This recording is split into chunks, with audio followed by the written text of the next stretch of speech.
தமிழக வெற்றிக் கழகத்தின் தேர்தல் பிரச்சார மேலாண்மை பொதுச் செயலாளர் ஆதவ் அர்ஜுனா தனது எக்ஸ் தள பக்கத்தில் வெளியிட்ட பதிவை சில நிமிடங்களிலேயே நீக்கியுள்ளார். பல சர்ச்சைகளை ஏற்படுத்திய அந்த பதிவில் சாலையில் நடந்து சென்றாலே தடியடி, சமூக வலைதளங்களில் கருத்து பதிவிட்டாலே கைது, இப்படி ஆளும் வர்க்கத்தின் அடிவருடிகளாக காவல்துறை மாறிப்போனால் மீட்சிக்கு இளைஞர்களின் புரட்சிதான் ஒரே வழி.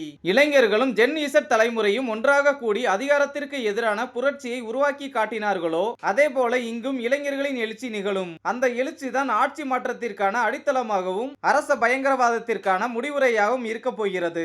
பேய் அரசாண்டால் பிணந்தின்னும் சாஸ்திரங்கள், இவ்வாறு அவர் தெரிவித்துள்ளார். இந்த நிலையில் பதிவிட்ட சில நிமிடங்களிலேயே ஆதவ் அர்ஜுனா அவரது எக்ஸ் பதிவை நீக்கியுள்ளார். ஆதவ் அர்ஜுனாவின் இந்த பதிவு வன்முறையை தூண்டும் வகையிலான கருத்து என்று பலரும் எதிர்ப்பு தெரிவித்தனர். சர்ச்சைகள் வலுத்த நிலையில்தான் அந்த பதிவை ஆதவ் அர்ஜுனா நீக்கியிருக்கிறார். அதே நேரம் அவர் பதிவு குறித்த ஸ்கிரீன்ஷாட் வைரலாகி வருகிறது.